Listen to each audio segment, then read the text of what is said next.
मसूद अजहर ने कहा मैं भी मर जाता तो अच्छा रहता। मसूद अजहर का आतंकी भाई मारा गया है, उसका पूरा परिवार खत्म हो गया है। मसूद अजहर खूंखार आतंकी अब तड़प रहा है।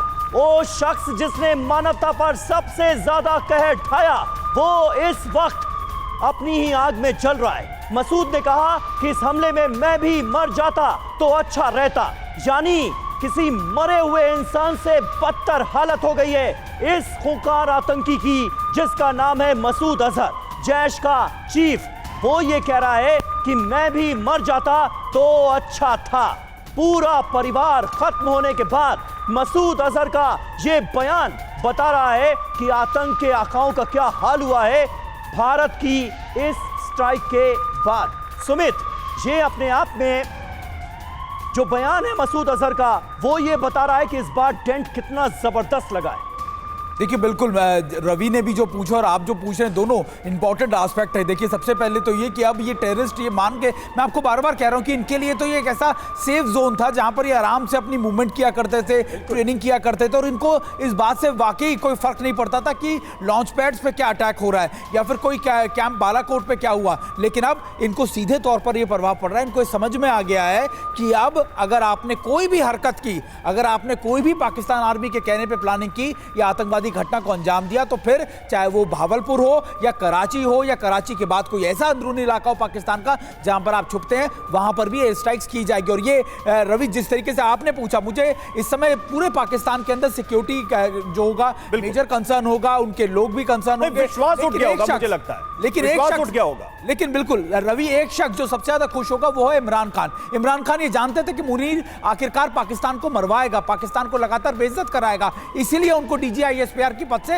हटाया गया। इमरान खान ये बात जानते थे कि इनके मंसूबे क्या है। इमरान खान ये जानते थे कि ये पूरे देश को एक बार फिर से युद्ध की परिस्थितियों में झोंकना चाहते हैं। शायद यही वजह है कि आज इमरान खान की बातें बहुत से पाकिस्तानी लोगों को याद आ रही होगी, बहुत से पाकिस्तान के जनरल को याद आ रही होगी। और ये इसलिए भी क्योंकि आसिफ मुनीर अपने एक एजेंडा पे चल रहे हैं, वो अपने एक इंडिविजुअलिस्टिक एजेंडा पे चल रहे थे जिसकी वजह से पहलगांव का ये अटैक कराया गया। लेकिन आज जो उनके इशारे पर ये आतंकवादी घटना, इस अटैक का इंपैक्ट आप देखिए पाकिस्तान में आतंकी ठिकानों पर तो जो पड़ा मसूद पर क्या पड़ा। पूरा परिवार खत्म होने के बाद मसूद अजहर क्या कह रहा है? वो कह रहा है किसी को भी रहम की उम्मीद नहीं करनी चाहिए, मैं भी मर जाता तो अच्छा होता। यानी कि दिल दिमाग में कैसा खौफ भरा है भारत की इस एक्शन का, इस कार्रवाई का, इस बयान से समझा जा सकता। और देखिए अगली लाइन इस ब्रेकिंग न्यूज की, 10 लोग मारे गए मेरे परिवार के, ये मान लिया है मसूद अजहर ने। और कह रहा है मसूद अजहर कि मैं भी मर जाता तो अच्छा रहता, अब तो किसी को भी रहम की उम्मीद नहीं करनी चाहिए। तो ये हाल है इस वक्त पाकिस्तान में बैठे आतंक के आकाओं का, जिन्होंने अपनी पूरी जिंदगी गुजार दी कत्लो गारत में।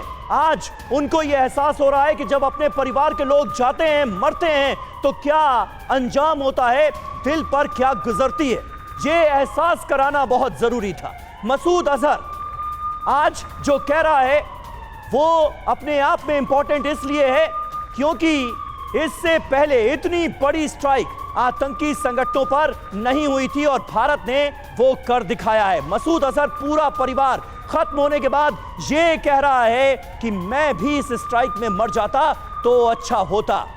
किसी को भी अब रहम की उम्मीद नहीं करनी चाहिए भारत से। और भारत ये तय कर चुका है कि इसी तरह से आतंकवाद का मुंह तोड़ा जाएगा, करारा प्रहार किया जाएगा। और भारत ने इस बार सिर्फ कहा नहीं है, करके दिखाया है। ये अपने आप में इंपॉर्टेंट है। कैप्टन श्याम हमारे साथ मौजूद हैं। श्याम सर, किस तरह से देख रहे हैं ये मसूद अजहर जो है, इसे क्या अपने गुनाहों का एहसास हो गया? कह रहा है कि अब तो किसी को रहम की उम्मीद नहीं करनी चाहिए, भारत जो तेवर दिखा रहा है। मरता क्या ना करता, उसके पास अब चारा ही क्या बचा है। उनको सपोर्ट मिल रहा था बाहर से, उन्हें सपोर्ट मिल रहा था लोगों का, उनको मनोबल उनको दिखाया जा रहा था लगातार। पिछले 2-3 सालों से जो लगातार घटनाएं घट रही हैं, उन्हीं से जो हमने कश्मीर में किया है, हमने जो क्लिंजिंग प्रोसेस किया है, उसका कहीं ना कहीं प्रभाव तो पड़ना ही है। और अब ये जो डायरेक्ट फिजिकल फॉर्म में जब हमने घात किया है, मैं अटैक नहीं बोलता हूं बार बार, मैं ये चाहता नहीं हूं कि हम ऐसा कोई बोलें। हमने तो पनिशमेंट दिया है ना, हमने पनिशमेंट दिया, तो पनिशमेंट का असर ज्यादा होता है। एलिमिनेट करना किसी को, एक आदमी को, वहीं पे मैसेज रहता है। जब पर हमारे प्रधानमंत्री ने जब बोला था ITP, identify trace and punish, तो उन्होंने लीगल लैंग्वेज यूज किया। और आज विदेश सचिव ने भी वही सारी भाषा का प्रयोग किया है, उन्होंने पनिशमेंट की बात की है। हमने एक पनिशमेंट का कदम उठाया जो बहुत बुरा लगा है उनको, और मैसेज बहुत क्लियर गया है कि ये पनिशमेंट लीगल है और बहुत दूर तक जाएगा, यही एक अटैक से नहीं रुकेगा। तो इस कारण से ये जो हमारे जो पाकिस्तान के टेररिस्ट हैं, उनके जो आका हैं, उनके जो ऑर्गेनाइजेशन है, उनको एक बड़ा मैसेज गया है। इस बार का मैसेज कल्पना से परे है, क्योंकि ये POJK से बढ़कर पाकिस्तान में चला गया और पाकिस्तान के जो मेन कैंप है उनको भी उन्होंने डिस्ट्रॉय किया है। उनके परिवार मरे हैं, उन पर डायरेक्ट चोट लगी है। जब खुद का परिवार मरता है, चोट लगती है, तो दिल बहुत दुखता है, और इस कारण से उनका दिल आज तार तार हो रहा है, और इसलिए वो ऐसी भावनात्मक बातें कर रहे हैं। काश ये बातें वो पहले करते, काश ये मानवता को बिल्कुल बिल्कुल बिल्कुल बिल्कुल, और काश ये बातें तमाम आतंकी संगठनों के रहनुमाओं को समझ आ जाए। मसूद रोया, बोला मैं भी मर जाता तो अच्छा रहता। परिवार खत्म होने के बाद मसूद अजहर करा रहा है, रो रहा है, कह रहा है कि भारत अब किसी पर रहम नहीं करेगा, किसी को बख्शेगा नहीं। दरअसल मसूद अजहर ने खुद ये माना है कि उसके परिवार के 10 लोग बेमौत मारे गए, मेरी बहन और उनके शौहर मारे गए, ये कह रहा है मसूद अजहर। यानी मसूद अजहर की बहन और बहनोई इस हमले में मारे गए।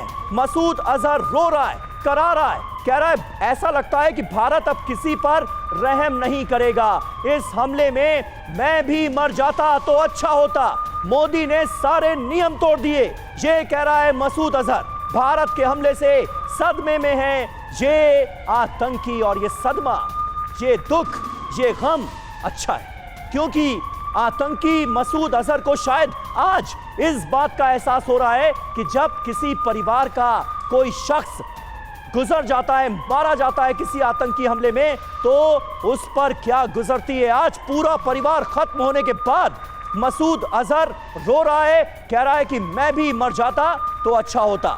मनीष, कैसे देखेंगे इसे? बिल्कुल, देखिए मसूद अजहर की ये हसरत भी जल्दी पूरी होगी। अब चूंकि वो बच गया है तो जल्दी फिर मसूद अजहर को टारगेट किया जाएगा, क्योंकि आतंक के खिलाफ ये लड़ाई रुकने वाली नहीं है।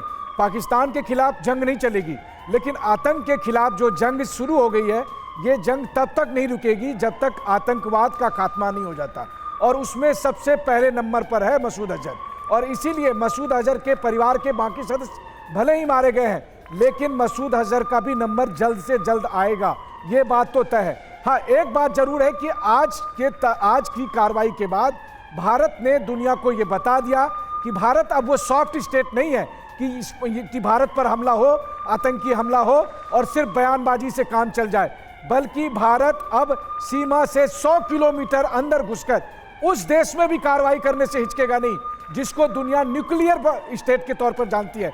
यानी वो मुल्क जिसके पास न्यूक्लियर बम है, लेकिन इसके बावजूद पाकिस्तान की सीमा से 100 किलोमीटर अंदर जाकर बहावलपुर में अटैक किया गया, या फिर मुरीदके में अटैक किया गया, या फिर दूसरे और ठिकाने पर अटैक किया गया। और सबसे बढ़कर बात यह है कि भारत ने एक ही झटके में पिछले 20 साल के आतंकी हमले का हिसाब ले लिया।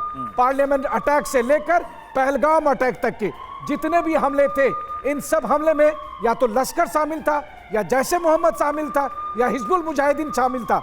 और पाकिस्तान के में कार्रवाई करके भारत ने इन तीनों आतंकी संगठनों के हेडक्वार्टर पर अटैक करके दरअसल एक ही झटके में पिछले 2.5 दशक के आतंकी हमले का हिसाब ले लिया है।